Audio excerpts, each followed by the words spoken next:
কক্সবাজারে পৌঁছে রিসোর্টে ব্যাগগুলো রেখে বেরিয়ে পড়লাম ঘোরাঘুরির জন্য। সকাল থেকে বিকাল পর্যন্ত অনেক জায়গায় ঘুরলাম। কক্সবাজারই এমন একটা জায়গা যেখানে সমুদ্র পাহাড় সবকিছু একসাথে দেখা যায়, আর যার কারণে এই জায়গাটা আমার অনেক ভালো লাগে। আসসালামু আলাইকুম everyone, welcome back to my new travel blog. December মাস মানেই যেন ট্যুরে যাওয়ার একটা পারফেক্ট সময়, কারণ এই সময় বাচ্চাদের স্কুল বন্ধ থাকে আর ওয়েদারটাও ঠান্ডা থাকে, যার কারণে কোথাও ঘুরতে গেলে ভালোই লাগে। কয়েক মাস আগে কিন্তু আমরা সিলেট গিয়েছিলাম, তারপর আবার এখানে কক্সবাজার আসলাম। তো কক্সবাজার কিন্তু এবার দিয়ে আমাদের দ্বিতীয়বার আসা হলো। যদিও বা মেয়েকে নিয়ে আমাদের ফার্স্ট টাইম কক্সবাজারে আসা, তো কক্সবাজারে এসে মেয়েকে নিয়ে আমাদের কেমন সময় কাটছে সেই সবকিছুই কিন্তু আপনারা আস্তে আস্তে পরবর্তী ভ্লগগুলোতে দেখতে পারবেন। আর এবার কিন্তু আমাদের সেন্ট মার্টিন যাওয়ারও প্ল্যান আছে, তো সেই সব ভ্লগগুলো দেখতে হলে কিন্তু এখনই আমার পেজটি ফলো দিয়ে রাখতে হবে। আর যারা ইউটিউব থেকে দেখছেন তারা চ্যানেলটি সাবস্ক্রাইব করে রাখবেন। তো রিসোর্টে ব্যাগগুলো রেখে আমরা একটা ইজি বাইক ভাড়া করে নিয়েছিলাম সারাদিন ঘোরাঘুরির জন্য। তো আমরা প্রথমে এসেছি পাটোয়া টেক বিচে, এটা ছিল মেইন ড্রাইভে। তো এখানে কিন্তু আমি প্রথমবারই আসলাম, কারণ গতবার যখন এসেছিলাম তখন কিন্তু আমার এইদিকে আসা হয়নি। তারপর এখানে এসে প্রথমে যে জিনিসটা চোখে পড়ে সেটা হলো এই যে ভাইরাল ট্যাঙ্ক ফলটা। তো এটার কিন্তু অনেক বেশি দাম বলছিল।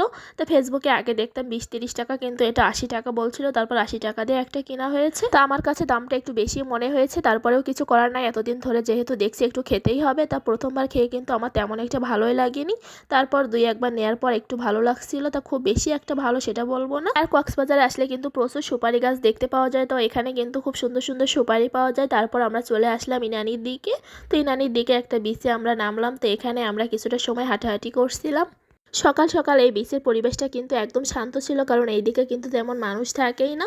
সুগন্ধা বিচ, লাবণী বিচ ওইদিকে যতটা মানুষ থাকে এখানে কিন্তু তেমন একটা মানুষ থাকে না, নিরিবিলিই পাওয়া যায়। তার জন্য কিন্তু আমাদের রিসোর্টটা আমরা ইনানি বিচ রিসোর্টটাই নিতে চেয়েছিলাম, কারণ এইদিকে অনেকটা নিরিবিলি থাকে।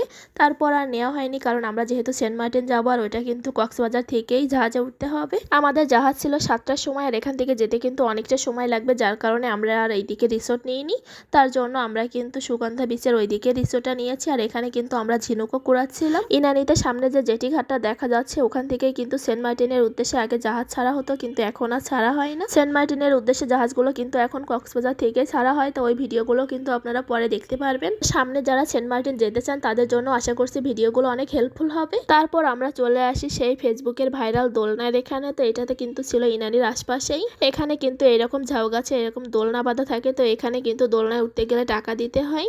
তো এই জায়গার কিন্তু অনেক ভিডিও আছে ভাইরাল, যেগুলো আপনারা হয়তো বা ইতিমধ্যেই দেখেছেন। তারপর কিছুটা সময় আমরা এরকম টাইম স্পেন্ড করেছি, তো আমাদের কাছে কিন্তু অনেক ভালো লেগেছে। তারপর ফেরার পথে দেখছিলাম এরকম বাদাম বিক্রি করছিল, তাই আমরা এখান থেকে বাদাম কিনে খেলাম। তো এই বাদামগুলো কিন্তু কাঁচা বাদাম সিদ্ধ করে বিক্রি করা হচ্ছিল। পরে জানতে পারি এই বাদামগুলো নাকি কালার দিয়ে তারপরে সিদ্ধ করা হয়, তাহলে কিন্তু এগুলো অনেক ক্ষতিকর। তো আপনারা কে কে জানেন এই বিষয়ে অবশ্যই কিন্তু জানাবেন। তারপর আমরা চলে আসি অনেক সুন্দর একটা জায়গায়। তো এটা ছিল মিনি বান্দরবন। বান্দরবনে না যেয়েও কিন্তু কক্সবাজারে এসে বান্দরবনের ফিলটা নেওয়া যাবে। তো আপনারা এখানে কে কে গিয়েছেন অবশ্যই কিন্তু জানাবেন। এই জায়গাটা কিন্তু অনেক বেশি সুন্দর ছিল, চারিদিকে অনেক বড় উঁচু উঁচু পাহাড় ছিল, আর আমাদের গাড়িটা কিন্তু প্রায় পাহাড়ের উপরে উঠানো হয়েছিল। তারপর আমরা আরো কিছুটা সিঁড়ি বেয়ে তারপরে কিন্তু একদম পাহাড়ের চূড়ায় উঠছিলাম। তো পাহাড়ের চূড়া থেকে দেখতে কিন্তু এরকমই লাগছিল।